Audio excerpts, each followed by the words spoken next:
guys? Welcome to the channel. This is Adam with ND72. So today we got my SLK32 back in the garage, and today we're going to do an upgrade and a fix on something I've been just bandaging for a while. So in this box, I got a new upgraded cool part from Creative Steel. Pretty sure you kind of already know what it will be, but inside this box is going to solve a few issues for me. On my SLK32, it's not factory, it's not stock at all. It's got a lot of knees, wings parts. It's got a lot of VTEC tuning. It's got a little bit of power to it. So my issue that I keep doing with the factory hydraulic mounts is I keep ripping them. Okay, that's cool. The mounts I have in the car are from O'Reilly's. They're lifetime warranty, and they always have them in stock. So I got to just take them out and go. Now, they only really last me that brand new feeling for about a week until I start ripping it apart. And it really does suck. They're either they collapse, they dump out fluid, they leak. They're a big nuisance, but it was just free and convenient. I never really saw the reason to upgrade them, except now I see the reason to upgrade them. Mainly for better performance, and because I don't want to be doing this job again. I don't want to be changing motor mounts almost ever again, or at least not every, month, okay? Because that's what it basically is on this car, and that's a super inconvenient. For me, other people, maybe you don't mind it because it's free, but... So I called up Creative Steel, we'll message them, and I got a set of their motor mounts. Now let me say a little bit about their motor mounts. Now I've tried the East Coast Euro ones. I had them on my E55. I had them on there for a while. The issue with those were that they were melting, and then it would start getting crappy. This set, from my understanding, should not melt anymore. I had Creative Steel's old style on my SLK55. Those last, those don't mount. But the old style was a lot more of a fixed motor mount, in my opinion, and it definitely made the car ride a lot rougher. Now on my SLK55, it's fully gutted, you're bolted to the floor. It is already not the most smoothest ride. It's straight up just for Mexico racing and all that stuff. The car weighs, I think it was 2,500 pounds, so it's not a light Mercedes, so you definitely feel all the vibrations. This style should eliminate. It should be a branch in between. So from my understanding, I'll tell you a whole review after I drive it for a while. It should be not as smooth as brand new motor mounts when you put them in, as the factory hydraulic filled, but they're not going to be as bad as the old style they had. That was, you definitely felt vibrations. And I'm hoping, this is just me, if these last me a year before they start getting bad, 100% okay with that. That's better than 2 weeks. Because I'll say right now with this car, it is a little bit rough. You do feel it. And when I floor it, I'm wasting all that momentum twisting the motor. Because basically right now, when you floor it and all that stuff, the whole motor twists before it's actually setting power to the wheels. So this mod should help my 0 to 60, it should help my quarter mile time, it should help every aspect of my performance. Minus I'm probably braking, but that's neither here nor there. And from my understanding, I've never used their warranty. I heard they got a pretty good warranty on their products. They stand by their stuff, and they do develop quite a bit of things for the Mercedes community. So, let's go over the parts and see what I got in the box. Okay, what we got right here is the Creative Steel motor mounts, and I'm going to say one thing about their product that I like a lot, packaging. Their stuff, a few companies do it, Needs Wings does it really well, some other companies don't, but packaging means a stupid little bit to me, but it matters to me. And look they package this so effing nicely. You know your stuff is not getting damaged. So much their motor mounts are displayed. These are almost like work of art. They're just displayed on there. And also, they do offer a trans mount. Now, you're wondering why it's not in this box. There is a little cutout for it. It's because I already purchased one about 2 years ago and just never installed it for whatever reason. But we're going to be also doing a trans mount on this car. But let's look at this product. Look at it. Come on out. They are way secured in there.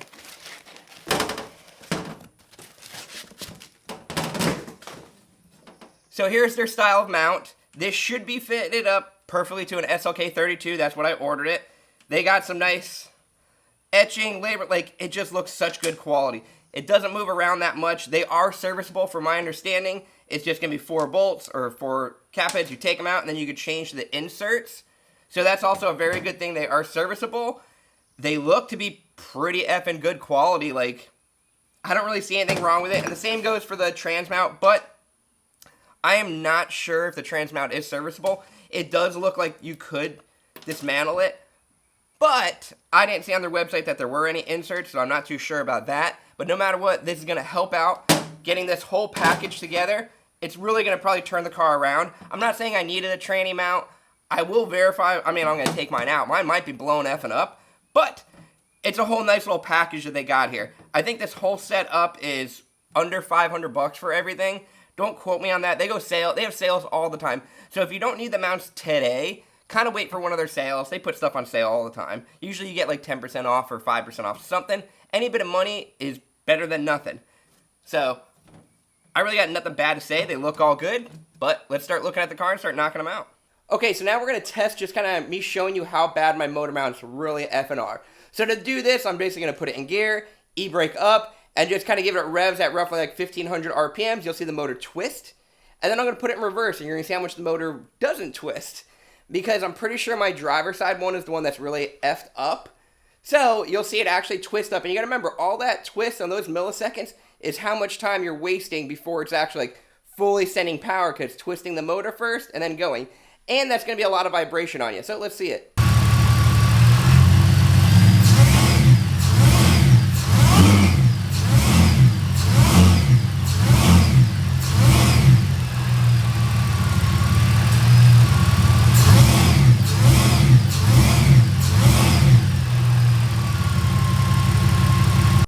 Okay, that definitely does look bad. I'm surprised it's not like popping up and hitting my hood. So it's not the worst ones I've ever seen, but from just doing this test, they definitely are going bad, if not already there, and I definitely could feel it in the car already. Because whenever I do the O'Reilly ones, I'm good for about 2 weeks, and then you slowly start feeling it. Now it's pretty bad. So we're going to start knocking them out and lifting in the air. Oh, one other thing. You see me in this cool Needs Wing shirt? If I buy any products or any companies and you send me a shirt with it, I'll wear it in the video that I install. Creative Steel didn't send me one. I didn't even think to ask for one. But if they would have sent me one, I would have worn it, and that's just free advertisement. Because yet again, I wear my shirts randomly at the track or randomly around there, so you'll get free advertisement. Send me a free shirt, I'll wear it in whatever product I'm using. Remember, I'm a large. But let's get to the video. Alright, you can do this in your driveway. Motor mounts aren't that bad to do, but I have a lift, so I'm going to use the lift. So we're going to rack up the car, put it up in the air. Make sure when you're doing this, you have to have your hood propped or open a little bit, because you are going to be lifting the motor, and you don't want to damage anything under there. It's very simple tools. I have a Mercedes specialty tool that's going to help us out. And then it's this, a 13 on the bottom. You can do all this with just generic hand tools, but if you want the Mercedes tool, will help out a lot. Okay, so now that you're under the car, the tools you're basically going to need is this thing to the left of me, which is, you could just use a normal jack. That's just a little holder to hold up the motor. Make sure when you do put anything on the motor, you put some wood or something, don't go directly to the motor. You might crack a hole in your pan. The specialty tool Mercedes is right here. So this is basically just like a 16-inch wrench. That's a crow's foot, more or less. So you can put this on the nut or the bolt up top, and then you can put your ratchet over here with an extension and work it from the bottom and or the top. I go from the bottom of my SLK. You guys pick however you want to do. This is a very, very effing simple job, but you could get hurt doing it or break a lot of stuff, so please go slow and take it easy. And next thing you need is just a 13 millimeter socket, which is generic socket to do the bottom bolt. So we're going to go through it really quick. And let me say this again. Be careful. Do not lift the motor up from the oil pan if you do not have a block of wood or something there. Okay? Not going to say that again. Just don't lift it from the oil pan if you don't have a block of wood or something to cushion it. If you just do straight metal to metal, you might crack a hole in it. That ain't on me. Okay, so your 13 mil is right here. See? Look at your control arms. You just go up. It's going to be the same thing on the other side. And then your other bolt is up there. See the motor mount? Yeah, you can see the motor mount, right? That is your little motor mount, and on top of it is your bolt. So that's when you take your specialty tool, you're going to get, I'm trying to get a good shot, but you get your arm in there, and then you can put it right up top here. See how I could touch the bolt? Try to get an angle. And then you just go little by little.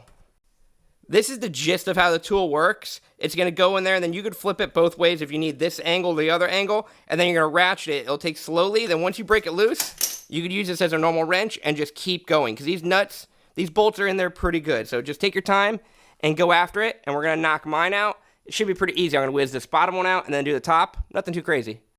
Okay, so this is more or less the rig you want to rig it up, but you can do it with a bottle jack. See how I have a big piece of thick wood on there? It's not like 1 point, no nothing. And then you can just, these motors go up pretty easily. So just get a little tension on it and then start, once you already did your bottom bolt. So I do the bottom ones first, then I put a little tension, then I go for the top. Okay, so once you got all the bolts out, you can wiggle them out to this spot. So you might think, oh, you're missing a few things. Yes, so you take out your little support beam over there, which is a Torx. So you got 3 bolts, one there, somewhere over here it was, and then right over here should be a Torx 50, and then you're going to take out your little steering shock, which would be 2 16s, which are mounted here, and where was the other one? Right here. And then, as you can see, you almost got it out. Usually what I do is I'll go unlock the steering wheel and wiggle the steering wheel back and forth, and eventually you get a little slot, comes right out. Okay, so we've been moving the steering wheel around. I basically got a good little notch here. I got everything locked so I can do it here. This should be effing easy. I think I can do it with one hand. This should just pop out now. Okay, maybe I need 2 hands, but... Oh, no, I got it. I got that. Yeah, right there. So that came right directly out. It's not as bad as I was thinking it was, but still we were having issues. So you can just see how much room you have once you lift the motor a little bit and you unlock that steering wheel. So we're going to put the new one in on this side, and then we'll work on that side. If I remember, this side should be easier. So also examining the motor mount, you could actually see... I don't know if I could get it on camera at all, but you got cracks and rips all down there, and it's definitely way compressed. So this new one, no cracks, no nothing. Little tidbit, you see these little notches? They have to go in the appropriate notch.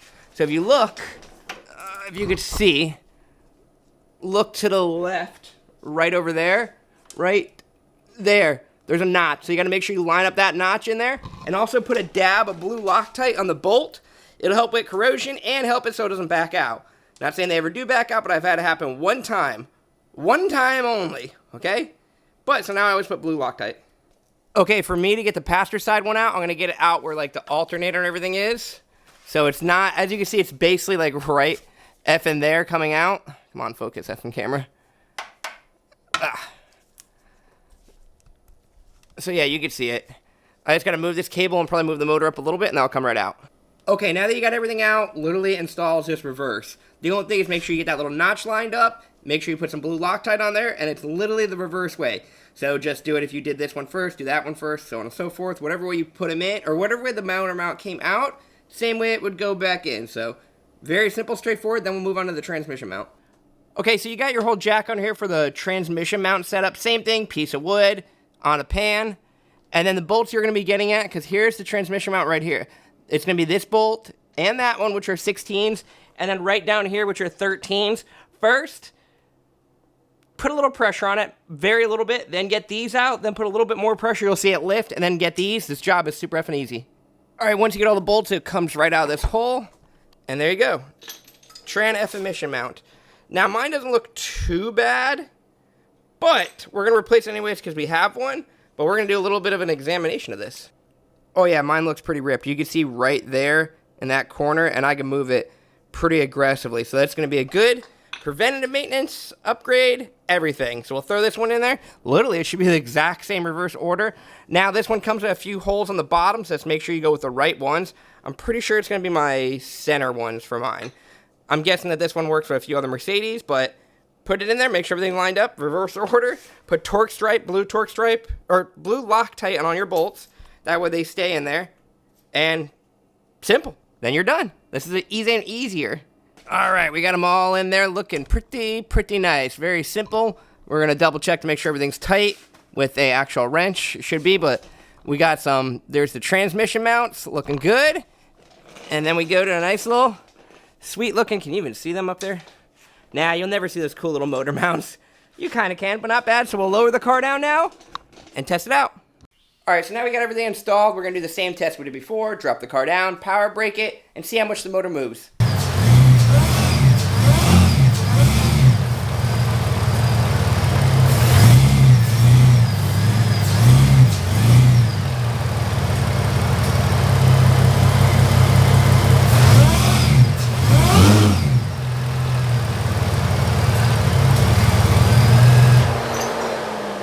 Oh my, that is night and day difference of the twist. It doesn't really twist anymore. It does a little bit, and then I hopped in the car. So what was also happening back before, I didn't even know it was really related to this issue, but it is fixed also. So what was happening is when I was going reverse, the car would kind of like shake a little bit, and when I was stopped at a stoplight, you know, it would shake. It's super effing smooth for what it is. Remember, my seat is bolted right to the ground, and I've got normal seats, and it feels so good. So what we're going to be doing now, I'm going to drive it around for about, I'm going to say a week and a half. So we're going to not end the video, but you'll see me in about a week from now, right Okay, so I've been driving around the car with the new tranny mounts and the new motor mounts. I will say effing really good. Big thanks to Creative Steel for building this product, and I'm super happy with it. It's not that harsh of a vibration at the stop. It's definitely a lot better because my last ones were effing blown out. So, and when I compare it to like my SL55, who has the stock one, yes, my SL55 is a lot more comfortable, but that's just a whole completely different beast. But for me, I can easily daily drive this and feel completely fine. So I'm super happy with the product. It's an inexpensive product, especially if you're always having to replace yours. Like I know some of us who actually modify these are. So these are a great product. I only been using them for a week though. So I'll let you know in about a year if I rip them or anything, but so far the install was easy. The product was easy to get and everything. So, and also they're a family company. So I really go support them, Florida, or no, not Florida, but they're United States of America. So I'm super happy with it, and I'll talk to you guys later.